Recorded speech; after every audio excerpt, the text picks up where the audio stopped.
And welcome to another edition of Pats from the Past podcast. It's Matt Smith alongside with Paul Perillo. And we are really pleased to be joined by number 80 on your scorecard, but number one in our hearts, at least for today, the great. And I'm not, we overuse the word great a lot of times. We're not overusing the word here. Overusing it today. Is Irving Fryar. Irving, thank you so much for joining us. Really appreciate it. Matt, it's my pleasure. I don't get a chance to come back this way too often, but I'm here to watch the game today. I'm here to cheer the Patriots on. I'm also get a chance to see my son and my grandchildren because they're up here in Boston. That's great. Is that the impetus for coming back here? Because it's you're. I mean, I just came back just to be on the show. No, right. I mean, like, what was your impetus? Because it's great when some of the people, like, there's a lot of people, Irving, in this area, and understandably so, who think the franchise started in 2001. And that's not the case, So when somebody like you comes back here, you're literally franchise royalty.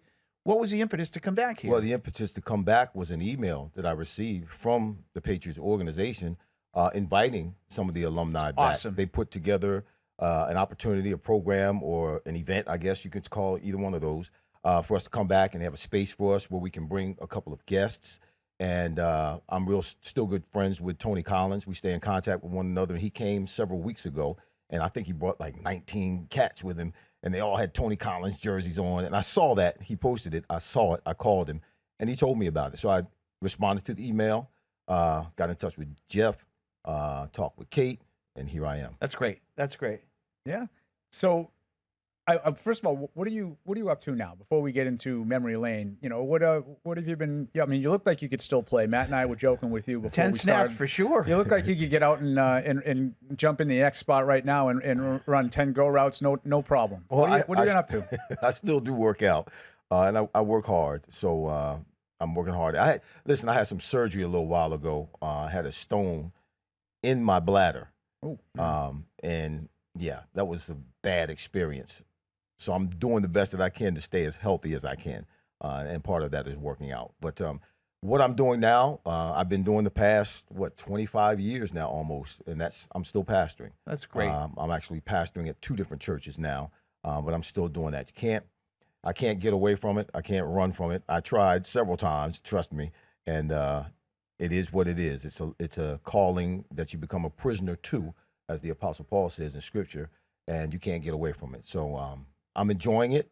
I love loving people, and we need love more than anything in today's world. Yep. You know it better than I do. Yep. So I do podcasts. I do some analysis with the Eagles down in Philadelphia, but most of my work, most of my attention, most of my focus is with the church and winning souls. That's great. So let's go down memory lane, Irving. And I don't think a lot of younger people would remember. No, and you're in a fraternity that's pretty select. Very small. There aren't many wide receivers that were selected number 1 overall in the draft. I know Keyshawn's one of them because I can remember that. That was after me. Yeah. Right. And there's another gentleman whose name I can't remember, I think from the 60s. Yeah. You're the number 1 pick in the NFL. What was that like for a kid coming out of Nebraska from South Jersey? What was that like at the time to be the number 1 pick overall? Well, it wasn't the pomp and circumstance that you have now, with all of the celebration and they sell tickets to the draft now, and there's thousands of people that show up in whatever city they're having the draft. It wasn't like that. When I was drafted, I actually signed my contract before the draft, and probably by the time the draft came, I had spent like $25,000. But the day of the draft, they sent a car down to New Jersey, picked myself and my mother up. We went to the draft. They announced it. We did an interview. We got back in the car and went back home. That was as exciting as it was. That's unbelievable. But there's something interesting that I kind of just realized maybe several months ago. I was doing an interview and began to talk about it and thinking about being drafted as the number 1 pick, but I was drafted as a wide receiver. I was a wingback in college. Right. So as a wingback in college, my one-on-ones in practice were in a 3-point stance, blocking down on defensive ends or blocking linebackers. My one-on-ones in practice never at Nebraska were me standing up or even split out, running routes against the defensive back. So the first time I had ever run a route against a defensive back standing up was my first day in training camp. I had never done that before. And man, I got my behind whooped quite a few times because Raymond Claiborne and Ronnie Lepet, those guys did not play. They were great cornerbacks, and I had to face them every day. So it was a learning curve for me that was pretty long. It took me a minute to get my feet up underneath me to learn how to be a wide receiver. And we didn't throw the ball that much. No. So, Right. and I really didn't become, I feel, a good receiver until I went to Miami. Right. Yeah, where they focused on throwing the ball. Sure. So what was your experience like? You mentioned the guys on the defensive side, but you had a pretty good wide receiver on the other side, and Stanley Morgan. Yes. So what was it like, sort of trying to pick his brain a little bit? Well, here's the story behind Stanley. So yes, I come in, I'm a wing back. I don't have a clue as to what I'm doing at the wide receiver position. So I know Stanley's here. I've heard of Stanley. I've actually watched him several times in games. And so I'm figuring I'm going to get some tutelage from him, and he's going to help me out. Well, when I got drafted, Ron Myers was the head coach. Yep. Ron Myers was falling out with Stanley Morgan. They both were having a falling out. I think Ron was trying to get rid of Stanley. So when I came in, Ron put me at the same position as Stanley. So I was a threat to Stanley. He and Ron were going at it. I'm on the same side. So Stanley didn't talk to me. He didn't say a word to me. Halfway through my rookie year, Ron Myers gets fired. Raymond Berry comes in. Raymond Berry takes me and he puts me on the other side of Stanley. So now Stanley and I are playing at the same time rather than me playing and Stanley on the side or Stanley playing and me on the sideline. But the damage had already been done. So Stanley still wasn't talking to me. So my whole rookie year, and I don't blame him, but my whole rookie year, Stanley didn't say a word to me. Not one single word, because I was a threat to him. Matt, we're not even 10 minutes in, and you're sort of finding out why the Patriots struggled so much. So one coach after another. Yeah. From Ron Myers to Raymond Berry to Rod Russ to Dick McPherson. I mean, Yeah. it was one right after the other. So how did that ice, or did that ice ever get broken, Irving? It did get broken. Probably more so the latter part of my second season. You know, we had that big run and we went to the Super Bowl and lost the Super Bowl. So that year, yeah, things kind of came together for us. But it was, again, most of the damage that I was doing was on special teams. As a punt returner. Sure, yes, Pro I Bowl. did catch a few passes, but Stanley was the go-to guy. Yeah. So most of my learning came from just watching Stanley. We really never did sit down and him instruct me or teach me or help me in that manner. Most of it came from me just watching him and learning that way, going out and trying to do it myself.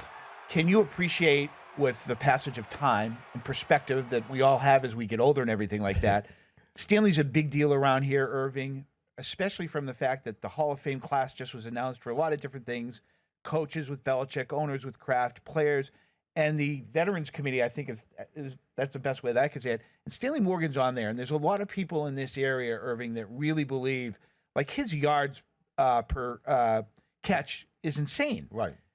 And there's a lot of people around here that go, yeah, why not Stanley Morgan in the Hall of Fame? Are you able to look back and see what he was able to do and say, that cat can play? Oh, yeah. Stanley could play. And Stanley wasn't a big guy. Right. You know, he was a burner, but he was a tough guy. He was smart. He was very elusive, and he could catch the ball. Had really good hands. So, yes, if anybody deserves to be in the HOF, the Hall of Fame, Stanley does. And there are guys in that position, the wide receiver position, that are in the Hall of Fame whose numbers don't match Stanley's. Absolutely. Or mine. Right. So for that matter, I should be no. No. Well, hey, this is a good platform. Hey, let's get it all Absolutely. out. No, we wanted to ask you, and you sort of prefaced it a little bit, you know, the coaching turnover, but specifically Ron Meyer to Ray Berry and what kind of an impact that had on you. Because it seemed from afar, you're talking about all these players. There was individual talent there. Right. And it seemed like Ray Berry got the most out of it. I didn't get a chance to learn who Ron Myers was as a coach because he wasn't here that long. And so I wasn't in his presence that long. But when Raymond came, we knew that he was a Hall of Famer. We knew that he was a historian in terms of football. We knew that at least he knew how to play football. Don't know what kind of coach he's going to be, but we knew that he knew about the game. So we gravitated to him, particularly the wide receivers. We gravitated to him as much as possible. He taught me things, just not necessarily on the field, but just how to strengthen my hands and how to catch the ball better, what kind of drills to do, because these are things that he did that granted him the Hall of Fame. So we gleaned to those things and we learned from them. And I did those kinds of things and carried some of those habits all the way through my career. You mentioned a coach or coaches, and I'm going to throw a coach by you and ask you what you thought about him. Who was your special teams coach at the time? And that's Dante Scarnecchia. Scarnecchia, yeah. Oh, you want me No, just tell me what you think of Scar. Listen, Scar was the best. I was here a couple of years ago doing an autograph session. I don't think Scar recognized me. But back then he was the best, and I know he became a line coach later on through all the Super Bowl runs. Absolutely. But Dante, listen. How did he help you? Like, because you were a Pro Bowl returner in your second year in the league, Irving. He helped me because, I mean, obviously I did punt returns in college, but the way we did things here and the way Dante set it up, there was only one guy I had to make miss, and that was the center. So if the center got down the field in time for me to pick him up and see him, he was the only one I had to miss. Everybody else was taken care of. And we do right or left returns. We never did anything up the middle. And he just understood my weaknesses or my strengths, whatever they were, and allowed me to do what I did the best, which was turn the corner and get up the field. And, man, we had a great time. Had a great time. He was very, very intricate in how he put things together, special teams wise, and I had a lot of confidence back there because I knew he knew what he was doing, and we were effective on special teams. Absolutely. Yeah. I know you were really young in your career, but could you notice much of a difference, from that 84 and then Meyer leaves, Berry comes in, but then 85 comes. Did you notice much of a difference? Did you sense that something special could be happening with that team? No, I knew. I came from Nebraska. We were always winning. We never won the championship, but we were always in the race. So I came from a program where the expectation was always that we're going to be somewhere in the playoffs or somewhere at the top at the end of the season. And when I got here, or the year before I got here, I think the Patriots were the #1 rushing team in the league. It was Craig James and Tony Collins, Robert Weathers. So when I got here, my expectation was, and even after we lost the Super Bowl, my expectation was, okay, we're going to do this every year. The year we went to the Super Bowl, though, it just clicked for us, meaning we became a family. And I can say that because all of the other teams that I played on, including the Patriots teams, Miami, Philadelphia, and even Washington, we never got close like that. Again, we never became a family. The guys that I stay in contact with the most are from those 80s teams and the Patriots that I played with. Pretty telling. Because we became a family. We became really, really close. We did. Why that happened, how that happened, I'm not so sure if it was Raymond Berry or if it was just something that was organic that just happened, but that's why things came together like that. We cared about one another. We hung out with one another. We went over one another's houses and spent time. We knew one another's wives and children, and it was like one big family. So it's interesting that you guys were that close, and you had a situation that was, I would think, a little odd with the quarterback. That tears a lot of teams apart. Right. You have a young guy in Tony Eason who's, sort of trying to make his way, and then the veteran in Steve. They both played. They both had success. They both contributed to that run, but it didn't seem to bother the team. And I'm sure there was lines drawn. I'm sure that you guys had preferences. Not that I know of. Not for me as a wide receiver. Listen, the ball's the same size. It's made of the same pigskin. Whoever throws it, just catch it. As long as you're throwing it to me. Yeah, as long as you're throwing it to me. Sometimes I did have a preference in the huddle because I could come into the huddle, and there were times because we got to a point later on, it was the year of the Super Bowl. We got to a point in that season where Raymond would give Steve Grogan permission to call his own plays. And Steve had the playbook down, he had memorized in his head for some reason, which was unbelievable to me. So Steve would get in the huddle and ask us, well, what do you want to run? Well, I only want to run one thing, Steve. A go. Just throw me. He said, don't ask me, Irvin, I know. So, Irvin, go. That's what he would do. He'd get in the huddle. Irvin, okay, I'm coming to you. And it's a go. Tony didn't do that. But it was a shame. Tony Eason was in that, that draft class with all the quarterbacks, Jim Kelly and Dan Marino. He was drafted before all of those guys. And then he was the one that did the least in the league. He got hurt one day in a game, and he was just never the same after that. He started, getting skittish in the pocket and seeing things that really weren't there, and starting to, you see quarterbacks go down and they're not really getting tackled. He started doing some of that, and it was a shame. It was a shame. And to build a little bit off of what Paul was saying is, I don't know that this area really ever embraced him, yet he was a guy that, as Paul said, had a lot of success. But I think this region, because of the time they had spent on some of the other teams that were good Patriot teams at the time, the area loved Grogan. It's the quarterback with the neck roll. Yeah. And you go, well, that's a guy I want to have on my team. You're talking about, Tony gets hurt. Grogan would never get hurt. And if he gets hurt, the bone better be sticking out. And even if it was sticking out, they figured he'd still probably play. Yeah. That was the nature of the team at the time. I remember when I first came here, my rookie year, that was the year that I missed the most games out of my whole career, was my rookie year, because I thought I could just come in here and knock people around like I did in college, but I realized I'm playing with grown men. So my rookie year, I broke a rib or cracked a rib in preseason. I fell on the ball, and then once I got healed from that, I think I was blocking, and Moses Tupu ran me over and dislocated my shoulder. So I missed 8 games that season. But Steve Nelson told me one day, my rookie year, he said, listen, this is how we do things here in New England. If you get hurt, don't you lay on the field. You get your butt up and get to the sidelines. We don't lay on the field. I don't care. Even if your leg is broken, if it's hanging off, you get your behind up and get to the sidelines. Sounds like Nelly, doesn't it? Steve Nelson, Steve told me that. Like Nelly. And I remember, I carried that. I did that for the rest. You'll never see me in a time where I'm laying on the field if I was hurt. Don't let him know that you're hurt. No, don't let him show. That's right. That's what it was. So what was the run like? You guys come together, and as much as we're talking about how tough Steve was, Steve got hurt too. Exactly. So Tony had to go back in. What was, like those games down the stretch, they all kind of seems like playoff games. The atmosphere here in the old Foxborough Stadium was electric, literally. Yeah. Right. Robert Weathers down the sideline. The goalposts. What was the magic like, down the stretch? I mean, look, again, I say the word organic because that's how it happened. Nobody talked about it. Nobody even predicted it.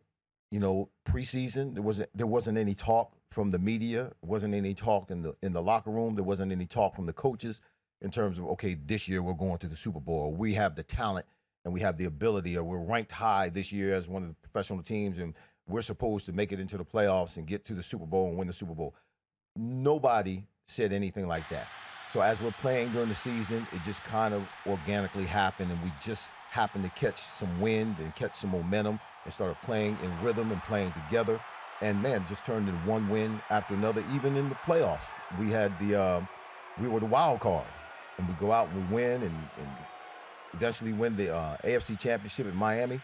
And it just happened. We were just playing. We weren't planning on it. We were just going out and doing it, and it was beautiful. I think when we got to the Super Bowl, we overdid it. I think we realized we're at the Super Bowl, and we made too big of a deal. You hear people say all the time when they're playing games, particularly big games, just treat it like it's another game. We didn't treat it like it was another game. We treated it like we were in the Super Bowl. Wow, we're in the Super Bowl. Okay, we can't do this. We can't do that. We can't do this. We gotta come in early, and we gotta have extra meetings. And we put way too much emphasis on the fact that it was Super Bowl. I remember coming out of the tunnel down in New Orleans when it was time for us to go out on the field at the beginning of the game. I was so nervous, and it was so built up. I literally, coming out of the tunnel, had tunnel vision. I couldn't see anything on my right, I was scared to death that my vision wasn't going to come back. I was literally that upset and that uptight because we made such a big deal of it that I think we just came out and played tight. When I go back and watch that game, we made so many mistakes that we had not made on our run to the Super Bowl. And had we not made those mistakes, we would have been in that game easily. So a couple of weeks ago, this team, the current Patriots team, the 2025 team, won on the road 3 straight games. And so there's a lot of newbies around here going, oh, it's the first time in franchise history. And there was a time way back in 1961 where they did win 3 games on the road. But old farts like Paul and I were trying to remember and telling people, hey, they won 3 on the road to get to the Super Bowl in the playoffs. That was a big deal. You didn't play in the AFC Championship game, though, Right. Irving. Yeah. And I think that, as we talked a little bit earlier before we rolled, we're talking about some of the tough times that you had. Mm-hmm. You missed that game. And I'm not sure that a lot of people remember. Your trivia question, sadly, in the Super Bowl, who scored the only touchdown in the Super Bowl for the Patriots that game? It's number 80, Irving Fryar. But you missed the AFC Championship game. It's one of the great games in franchise history. Right. Yeah. How much of a regret was that you missed that It's a game? big regret. It's funny how we as people, not you, but like myself, when I look back on my career, or people will look back over their lives, oftentimes we only remember the tough times or the bad things or the negative areas in our lives. When I think about my career, I go all the way back to college. I dropped the ball in the Orange Bowl. Remember vividly. Yep. And there were people who were saying I dropped it on purpose. First of all, anybody who would say that, why would I want to embarrass myself on national television in front of everybody in the world by dropping the ball? Why would I do that to myself? There's not 2 weeks to go by, even still now, that I don't think about that pass. Because I remember, or I carry, I guess, inside of me, the negative, the pain, the hurt. I think as we as people, we just do that. And I remember the drop passes, not all the good catches that I made in my career. So yeah, that particular incident, it was a dispute, a family dispute, where I ended up having my finger cut on my way to the airport to go to that game, and ended up missing the game. Just young and dumb, and I was. There's a saying that God takes care of babies and fools. I wasn't a baby, but I was a loose cannon. I was a loose cannon. So thank God for His grace and His mercy and His covering, because there were incidents in my life when I was younger that I look back and, man, I shake my head. I'm like, what were you thinking about? What were you doing? Does Pastor Irving Fryar, again with the passage of time and perspective, look back at young buck Irving Fryar and wonder how did I maneuver my way out of this? How am I in such great shape and able to at least serve other people and maybe give them some knowledge about what I went through? You must look back at that and go, what the fudge was I thinking at that time? Yeah. All the time. I'm grateful because, I mean, there are people. I was talking to, shout out to, by the way, Station One, the restaurant. You know about Station One? No. And Mark Fontenot? You don't know about Station One? No, sorry. 44 School Street in Foxborough? No. It's a restaurant. Okay. Oh, my gosh. Shout out to Mark. I went there last night. Boy, I had, what I have? Cauliflower, bang cauliflower. I had salmon with couscous. He Man. didn't have pasta. Well, no wonder he looks so looks great. like that. Let me tell you something. That restaurant is outstanding. But I was talking to Mark last night, and he was telling me, Russ Francis passed away. Oh, my gosh. One of the all-time greats. Terry Glenn passed away. Yeah. I didn't know these guys. Yeah. I didn't know. And I'm like, what? So I say that to say this. I'm no different than anybody else. I've been blessed. God has really looked down upon me and smiled because, listen, I wasn't helping God at all when I was younger. Not at all. And obviously I'm still here because there's a reason, there's a purpose, there's some work that I have yet to do that still needs to be done, and God is using me to do that. So it is said that without a test, you have no testimony. And trust me, I've been through a lot in my life, and I can share with people that, yes, God will bring you through. You ask me how I got through it, it was only God. God did it. It wasn't me. It wasn't me at all. So you said that, you had come from winning, so you expected to keep winning. Second year, you were in the Super Bowl. Yeah. Your third year, you go 11-5 again, win another division. Then you hit some of the lean times. We hit rock bottom. Yeah. So how difficult was that? And I imagine, from what you were talking about, young, foolish Irving Fryar maybe didn't handle the losing as well as maybe you might have. It was tough. There were some lean times there, and we almost kind of got used to losing. It was almost like an expectation. I mean, my last couple of years, we were like winning 2 games and 3 games during the season. So it was something that we kind of got used to, and it was very frustrating and it was a lot of friction. It brought a lot of friction among the players. It was easy to start pointing fingers. It was easy to not work as hard because there was no expectation that we were going to be anything, that we're going to amount to anything, that we're going to go anywhere. So that became a dangerous situation. Now, as I had mentioned earlier, probably about I was 9 years here, so probably about my 5th year is when I had the thought and wanted to find a way to get out and go somewhere else and play.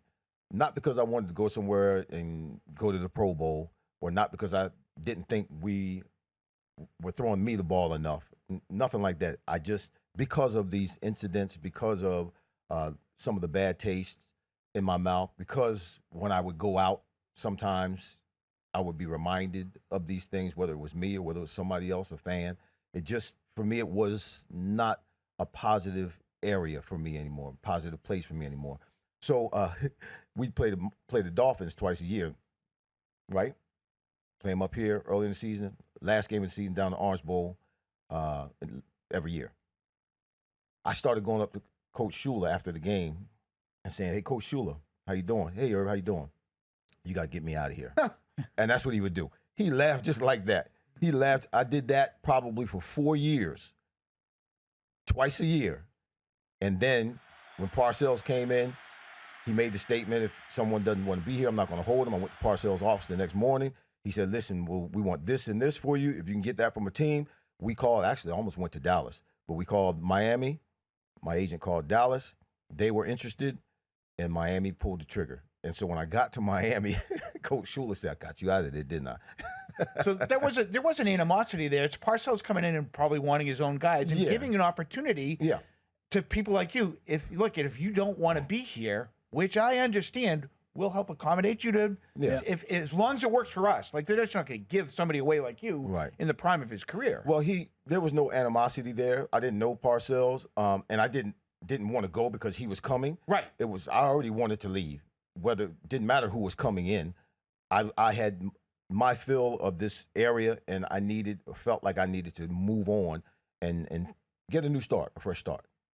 Paul, I'm going to let you pick this up in a second, but I want to go back one thing, Irving. As Paul was talking about some of the downtimes, the Super Bowl was it was the crowning moment, yet it was a terrible loss for the franchise, and you guys you lost to a very good team. At least we can say that.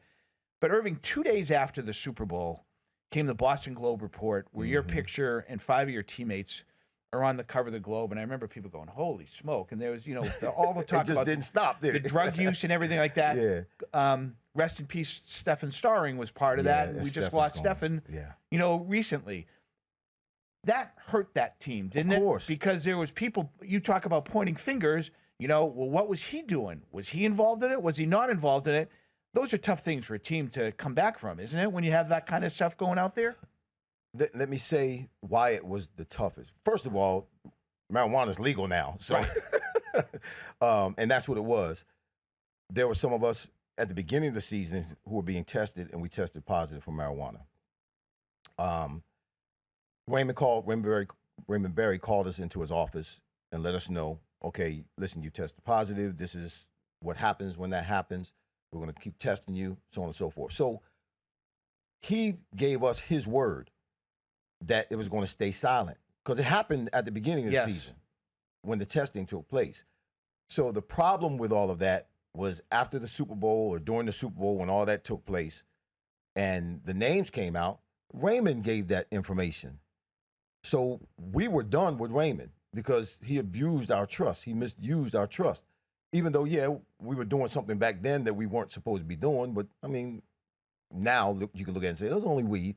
But, it wasn't anything real harmful. And we stopped because we were being tested.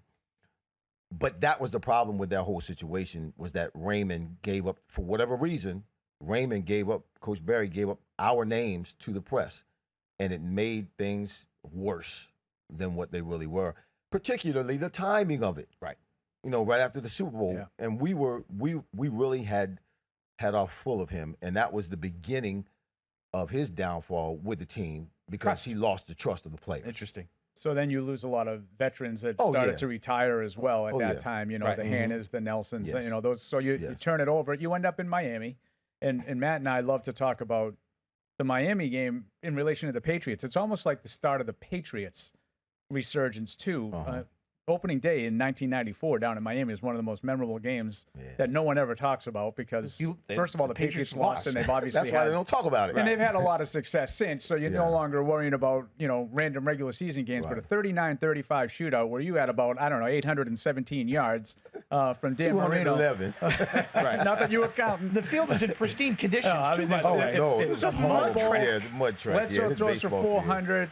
Danny throws for 400 more, and you're catching touchdowns everywhere. I mean, do you remember that? I mean, like Oh, I that, just how remember, hot like, it was, the back humidity. of my and, hand. Yeah, it was a great game. It was Dan's comeback game. Yes. Because my first year in Miami, a couple of games into the season, Dan ruptured his Achilles. Yes. And so he was down. So I go down to Miami to play with Dan Marino when he gets hurt. I'm like, what the? So this was Dan's comeback game, and there was a lot of question about whether or not he was going to be able to come back because, you know, in training camp he wasn't doing too well. Wasn't throwing the ball well, limping around, you know, hitching his giddy up and all of that. So we come into that game, and man, one of the things that we never did while I was here in New England. When I got to Miami, this was like, to me, it wasn't fair. When I got to Miami, we'll go down there and we'll be in a game, and Dan will call a play in the huddle. We'll break the huddle, line up, and maybe the ball's supposed to be thrown to the opposite side. Dan will see the coverage, and he'll see or notice that someone's one-on-one. Say it's me, I'm one-on-one. He'll see, identify that. He'll give me a hand signal. Now it's just me and him, one-on-one like practice. To me, that wasn't fair. I'm like, we never did that here in New England. In New England, my 9 years here, if we called a play in the huddle and we went to the line of scrimmage and they were in the proper defense or a defense that wasn't favorable for us to have success on that particular play, we just chalked that one up as a loss. There were no audibles. There were no changing the plays. Like, I mean, it happens all the time now. Right. But there were no changing of plays at the line of scrimmage. It did not happen. And when I got to Miami and we started doing that, I'm like, what? No wonder these guys were so tough to beat all the time. You're doing this? Right. And so, yeah, during that game, Dan's comeback, 1994, the first game against the Patriots, I caught 5 balls, 211 yards, and 3 touchdowns. It was almost all in the fourth quarter. Yep. At halftime, I hadn't caught a pass. It was latter third quarter and fourth quarter I got all that done. The last catch was a 4th down catch. I think there was just under 2 minutes left in the game. We didn't have any timeouts left. I believe we were on the opposing teams on the Patriots' 45-yard line. It was 4th and 5. And we, if we didn't get the first down, the game was over. It was that kind of shootout. So we called a trips left, and I was on the right-hand side. The ball was supposed to go to one of the 3 on the left. Dan gets up to the line of scrimmage, and he sees that I'm one-on-one, and he gives me a go. He just reaches down by his side and gives me that 5-finger go. 4th and 5. Boom. He throws it. I catch it. Touchdown. That was the magic of that back then because he changed the play right at the line of scrimmage just with me, he and I, and that was just the magic. And Dan and I really developed a camaraderie, a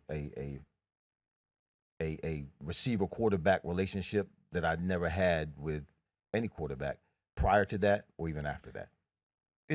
Was there a sense of satisfaction with that, Irving, that you know what you can do? You know, you talked about, the Patriots are primarily a running team. Even in the 85 team, it was Mosey, it was Craig James, Robert Weathers, all these guys that could run. It wasn't an aerial attack. You're 2 really good outside receivers.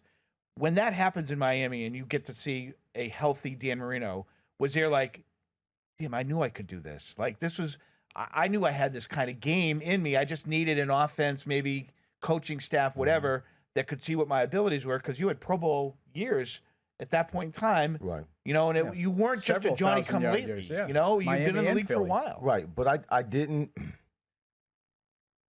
pay attention to stats.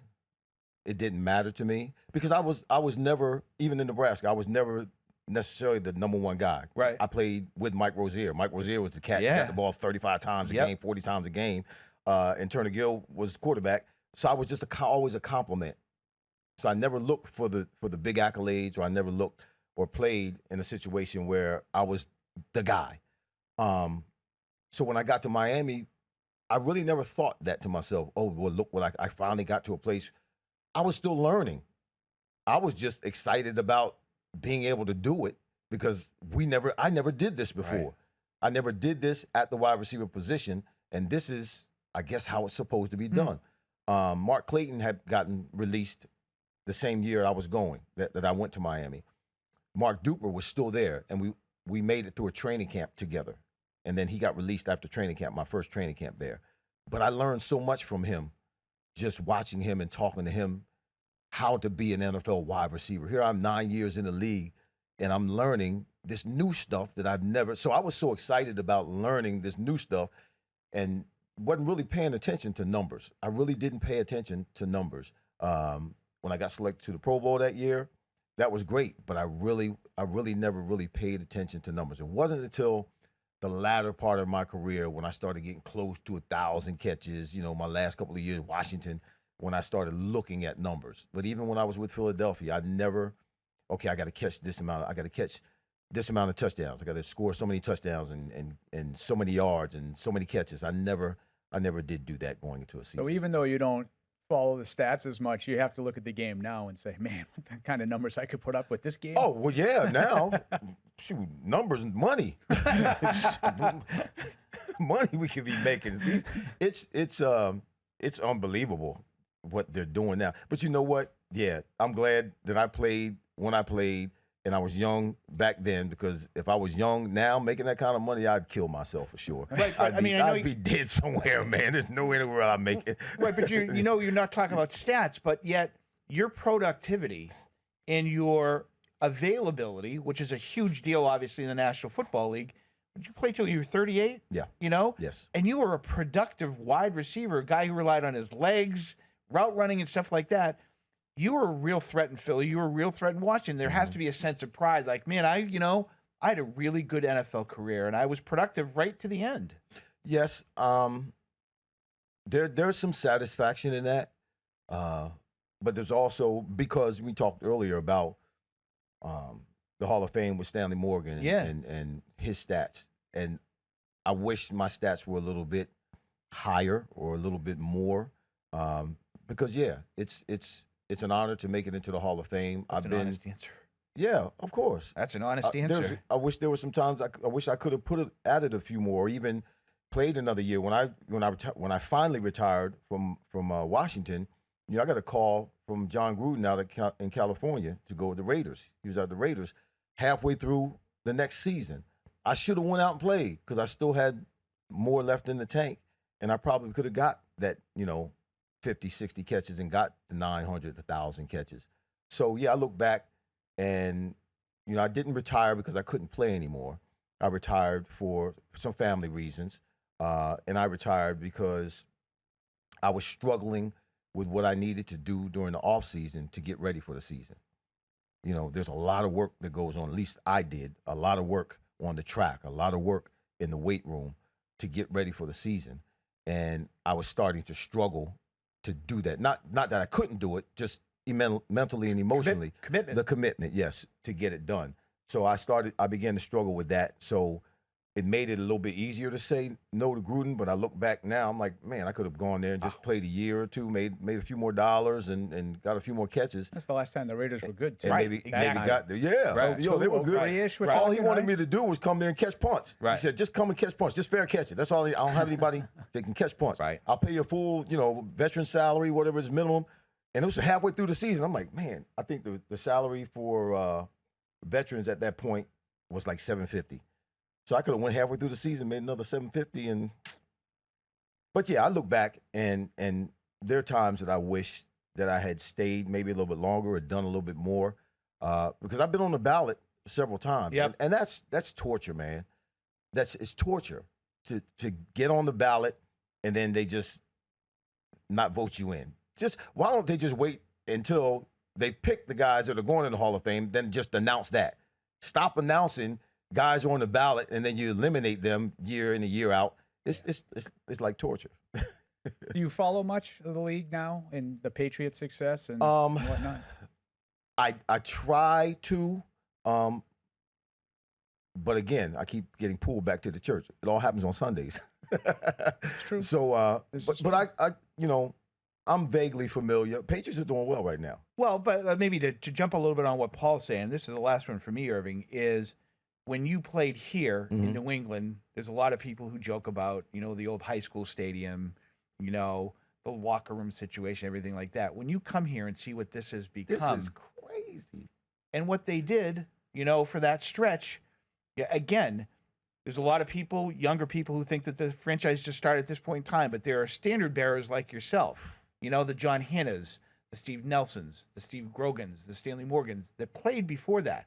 And when you see what this franchise has become, and not being around here, it must be eye-opening for you. Oh, I got lost trying to drive up here. It's a monstrosity.